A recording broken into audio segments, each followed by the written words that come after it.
حضرت عمر کی شہادت ہے. یہودی بول اٹھا, کافر بول اٹھا, اگر 6 مہینے عمر دنیا میں اور رہتے تو دنیا میں کوئی کافر موجود نہ ہوتا. 6 مہینے.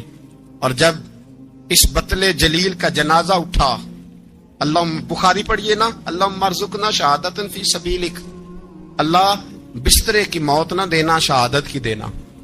عمر شہید ہوئے, مسجد نبوی میں نماز پڑھاتے, اور جب جنازہ اٹھا تو مدینے کا پھر پیچھے جو دلیر بچے وہ مولا علی تھے. مولا علی, جناب عمر کا جنازہ اٹھا تو سب سے پہلی ہائے جو نکلی وہ حضرت علی کی زبان سے نکلی, اور حضرت علی کی ساری داڑھی آنسوؤں سے بھر گئی. لوگوں نے کہا کہ علی کیا ہوا؟ فرمانے لگے تم دیکھ نہیں رہے جنازہ کس کا اٹھا ہے, پلٹ کے دیکھو تو صحیح, تم پتہ نہیں یہ کون گیا ہے. کہ حضور کیا ہوا؟ آپ فرمانے لگے عمر اس طرح کے کام کر کے گیا ہے, اب ان کے رستوں پہ کون چلے گا؟ کون اس کے جگر راہ وفا میں نقش ایسے چھوڑ آیا ہوں, میں جس منزل سے گزرا ہوں وہ اب تک یاد کرتی ہے.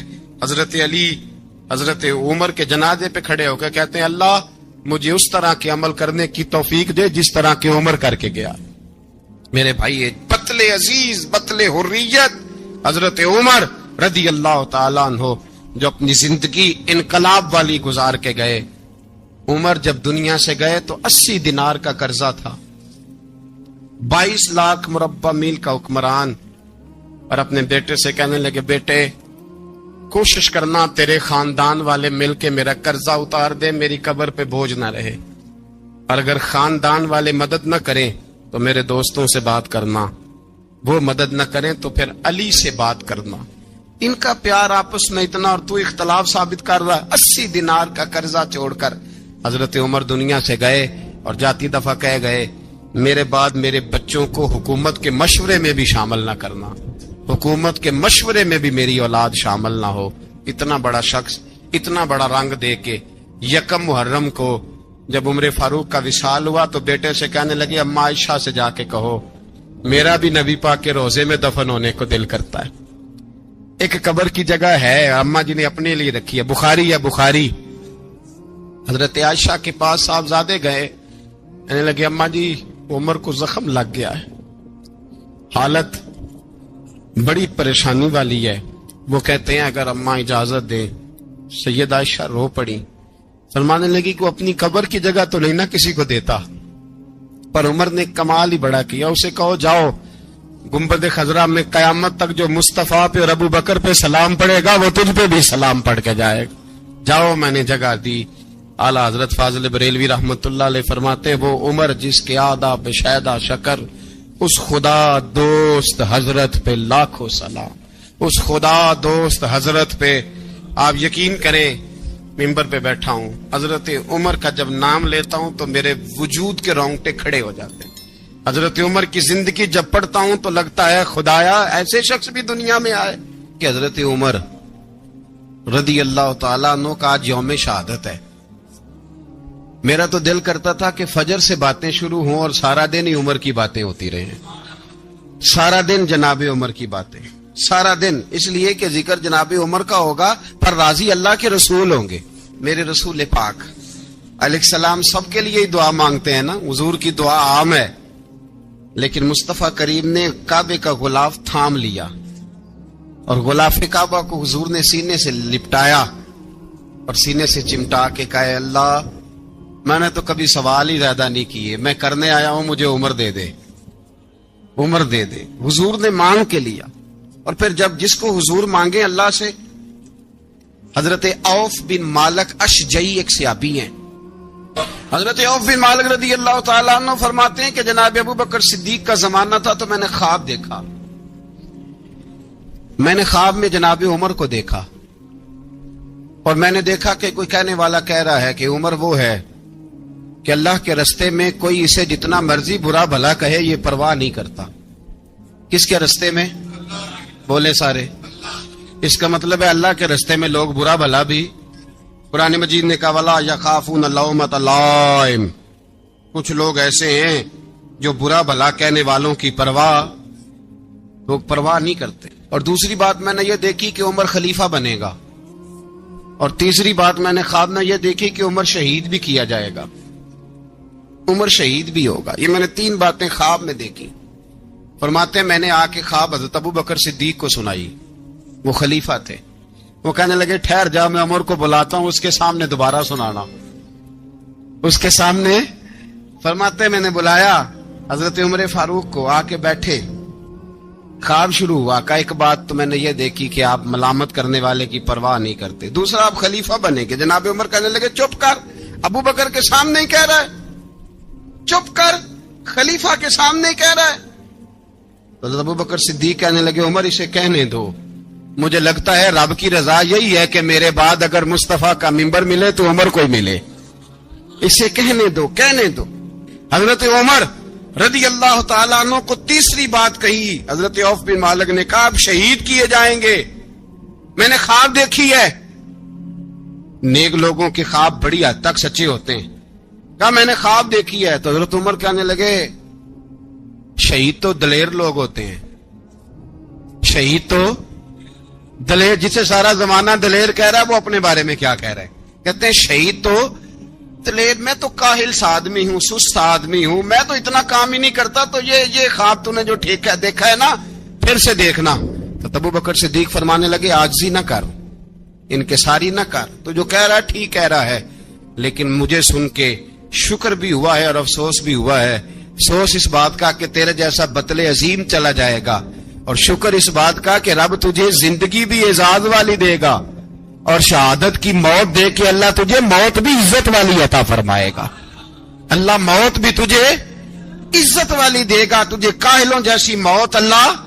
حضرت فاروق اعظم رضی اللہ، او بھائی یہاں تو اس زمانے کا سب سے بڑا مسئلہ پروٹوکول ہے۔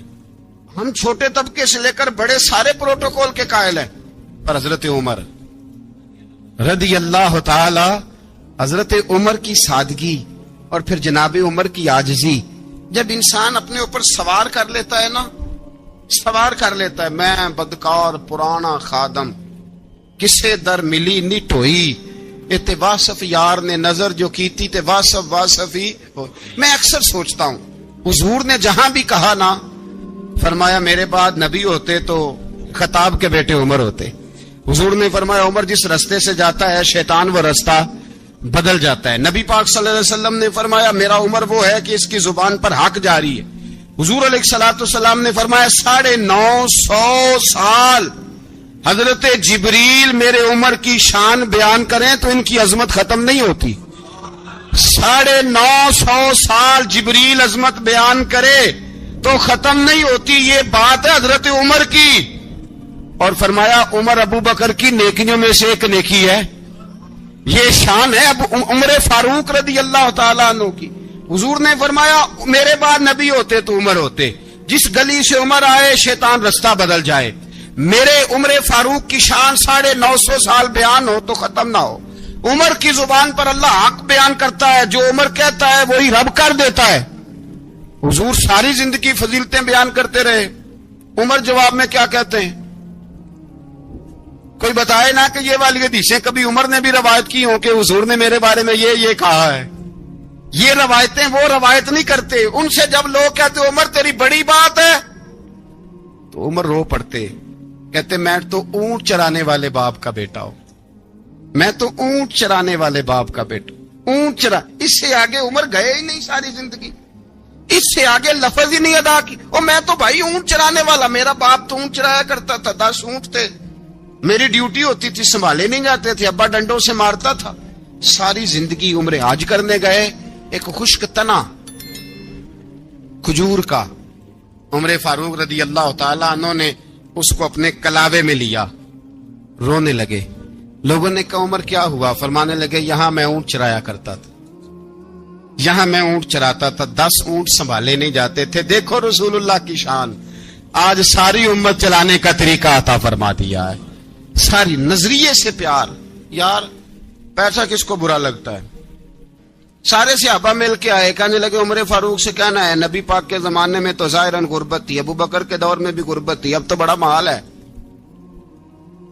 عمر سے سفارش کرو کہ عمر نیا کرتا پہنا کرے. ملکوں کے سفیر آتے ہیں, عمر وہی پھٹی پرانی چادر اوڑھ کے اور وہی کئی جگہ پہ پیوند لگے سوٹ پہن کے سفیروں کے سامنے بیٹھ جاتا ہے.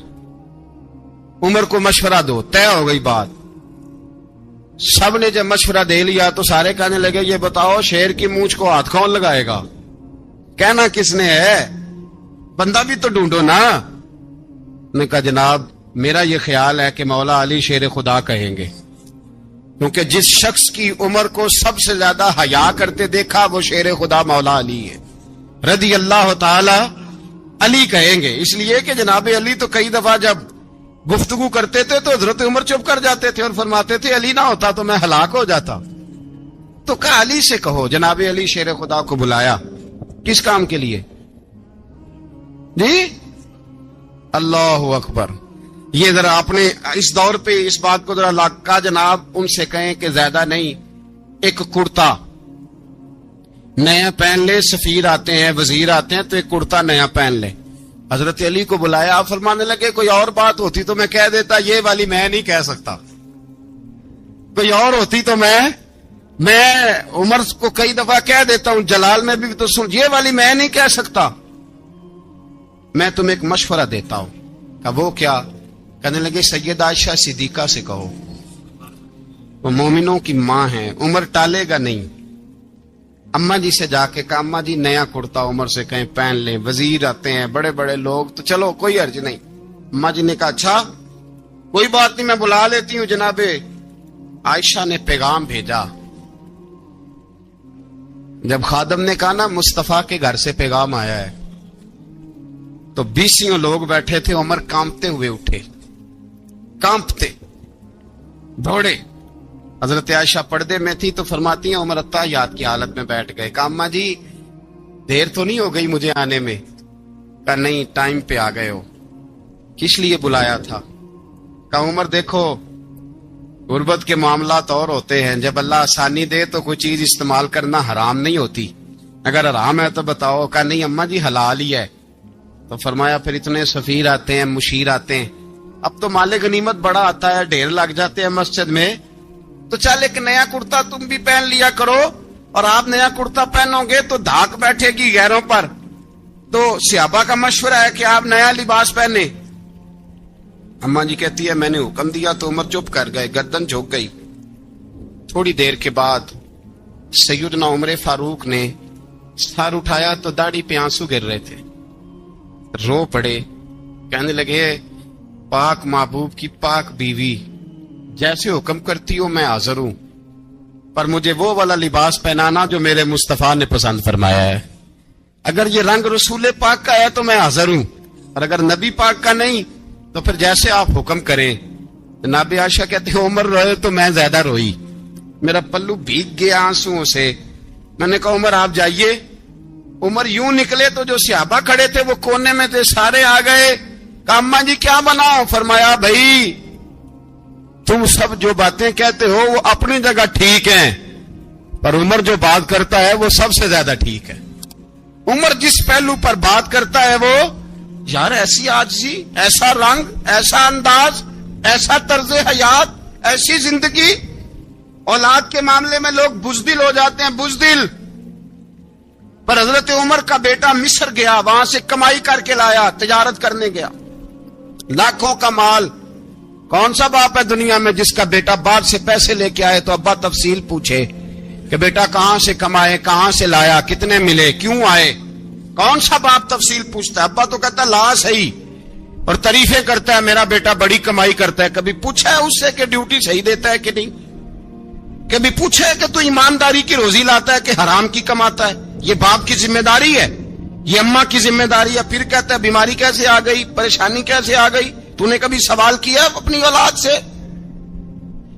حضرت عمر فاروق رضی اللہ تعالیٰ عنہ کا بیٹا مصر سے پیسے کما کے لایا تو جناب عمر نے بلایا, فرمایا بیٹے اتنی تو تیرے پاس راس ہی نہیں تھی, تھوڑے سے تو پیسے لے کے گیا تھا, اتنی کمائی کیسے ہو گئی؟ اتنے تو پیسے نہیں تھے صاحب, کہاں سے کمائی لائے؟ اس نے کہا ابا جی وہ جو میرے چچا ہے نا مصر کے گورنر, آپ کے دوست, انہوں نے میری مدد کی ہے. فرمایا جتنے لوگ گئے تھے سب کی ہے مدد اس نے. کہا نہیں صرف میری کی. فرمایا تیری کیوں کی؟ تیری کیوں کی؟ کہا حضور آپ کے دوست ہیں. فرمایا چپ کر. حضور انہوں نے مجھے اتنے پیسے دیے, میں نے کاروبار میں ڈالے تو نفع آیا تو میں ان کی رقم دے کے. فرمایا خاموش ہو جا. باقی جتنے لوگ گئے تھے سب کی مدد کی اس نے؟ کہا نہیں حضور صرف میری کی. فرمایا اس نے تیری مدد نہیں کی, اس نے خلیفہ کے بیٹے کی مدد کی, اس لیے کہ وہ خلیفہ کو اپنے حق میں نرم کر سکے. فرمایا آدھا مال تیرا ہے, آدھا مال غنیمت کا ہے, مال خزانہ کا ہے, مسلمانوں کا ہے, اس لیے کہ تو جو وہاں سے مال کما کے لایا ہے وہ اپنے باپ کے خلیفہ ہونے کی وجہ سے کما کے لایا ہے, لہذا رکھ ادھر. یہاں کہتے ہیں کدھر سے آیا, کیسے آیا, کون سا حساب دیں, کیا کریں؟ او بھائی حضرت عمر رضی اللہ تعالیٰ عنہ کا اپنی اولاد کے بارے میں یہ رنگ ہے. ایک جنگ سے نا خوشبو آئی, خوشبو بڑی مہنگی ہوتی تھی, عرب میں خوشبو آج بھی بڑی مہنگی ہے, وہ زیادہ استعمال کرتے ہیں. میری باتوں کی سمجھ آ رہی ہے میرے بھائی؟ بڑی مہنگی خوشبو تھی. جب وہ خوشبو آئی تو حضرت عمر نے کہا, گھر میں پہلے پہنچی حضرت عمر کے, چونکہ زیادہ عورتیں استعمال کرتی تھی گھر کے اندر خوشبو, مرد بھی لگاتے تھے. حضرت عمر نے اپنی بیوی سے کہا, آپ کی زوجہ تو تھی وہ بڑی خوشبو کو پسند کرتی. حضرت عمر نے اپنی زوجہ سے کہا کہ خوشبو لاؤ, میں نے ایک عورت کی ڈیوٹی لگائی ہے, وہ خوشبو تول کے نا تو حصہ برابر صحابہ میں بانٹ دے گی.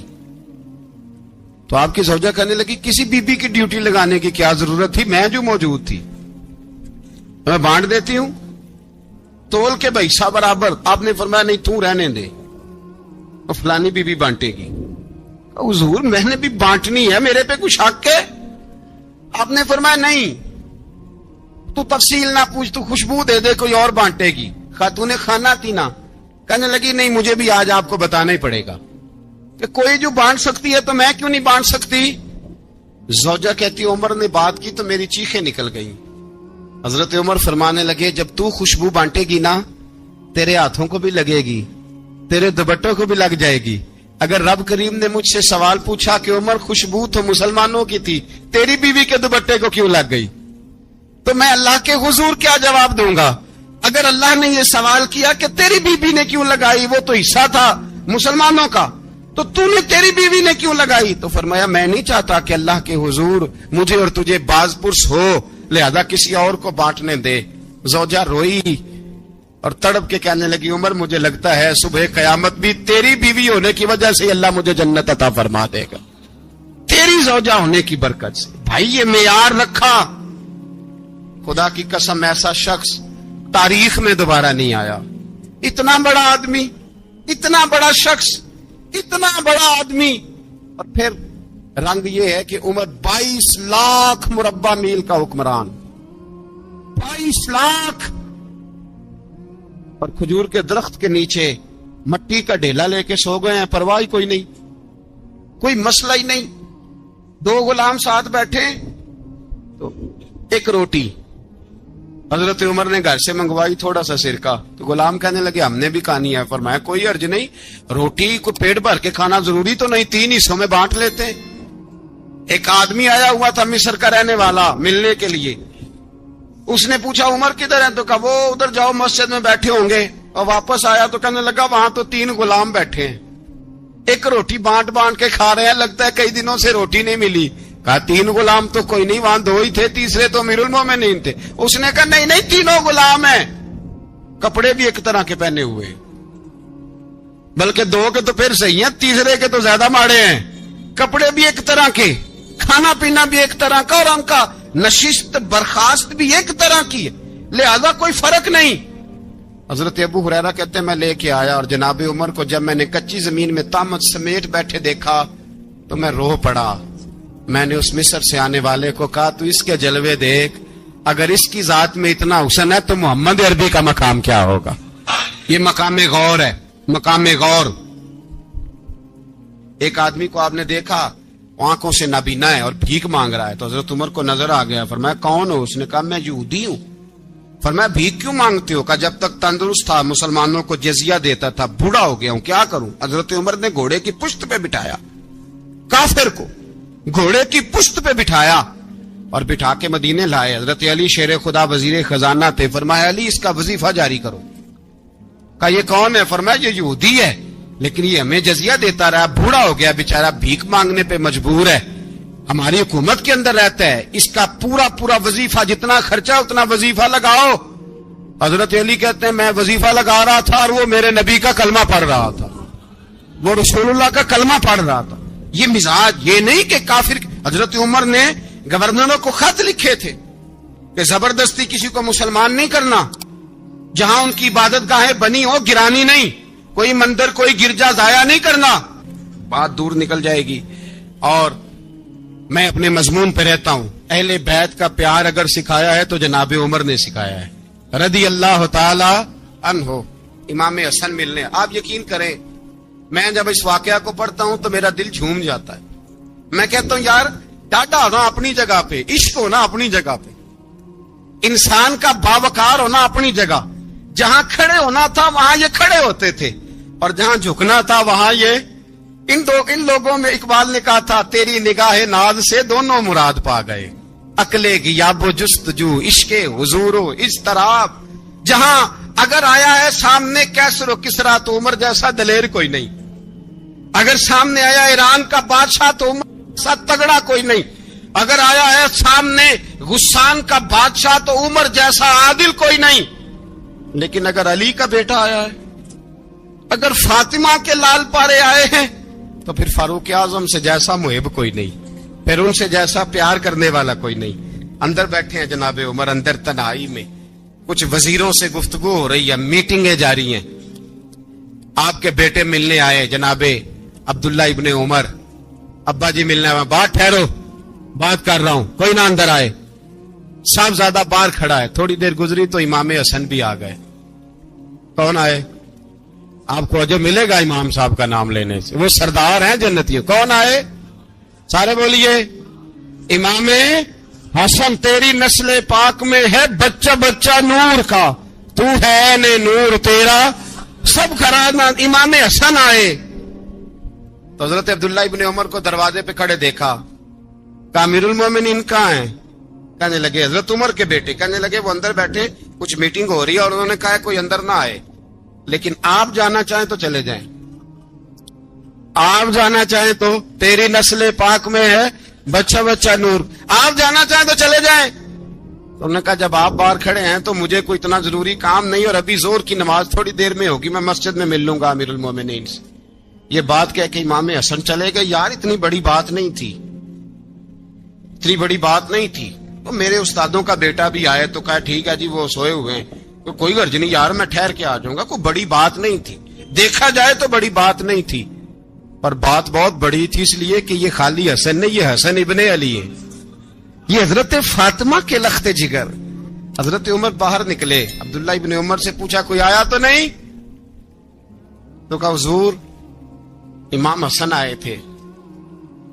تو کہا پھر شہزادے کو اندر کیوں نہیں بھیجا؟ کہا میں نے کہا تھا۔ وہ کہنے لگے اگر امیر المومنین مصروف ہیں تو میں ظہر میں مل لوں گا۔ حضرت عمر رونے لگے، فرمایا بیٹے تو نے اچھا نہیں کیا۔ پھر مسجد نہیں گئے، سیدھے امام حسن کے دروازے دستک دی، امام حسن باہر آئے، کہا شہزادے آئے تھے تو ملے کیوں نہیں؟ امام حسن کہنے لگے حضور آپ کا اپنا بیٹا دروازے پہ کھڑا تھا، آپ کا اپنا بیٹا دروازے پہ کھڑا تھا، اور منع بھی کیا تھا آپ نے تو میں زور میں مل لیتا۔ حضرت امام حسن فرماتے جوش جذبات میں جناب عمر نے سر سے پگڑی اتار دی، جوش جذبات میں کہنے لگے حسن میرے بیٹے کا اور آپ کا کیا مقابلہ؟ کیا اس کی ماں کا نام فاطمہ الزہرا ہے؟ کیا اس کی نانی کا نام خدیجۃ الکبریٰ ہے؟ کیا اس کے نانے کا نام محمد مصطفیٰ ہے؟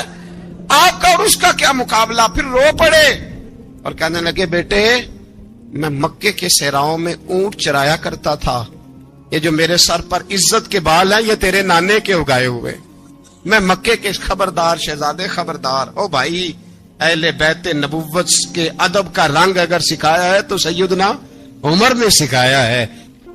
سوار دے فرماتے جب پہنچے نا دار ارقم میں تو دروازے پہ حضرت امیر حمزہ کھڑے تھے۔ حضرت امیر حمزہ، ایک شخص کہنے لگا حضرت امیر حمزہ سے عمر آ رہا ہے، فرمایا آنے دو۔ کہا حضور وہ تلوار بھی گلے میں لٹک رہی ہے، فرمایا آنے دو، وہ اگر عمر ہے تو میں بھی امیر حمزہ ہوں۔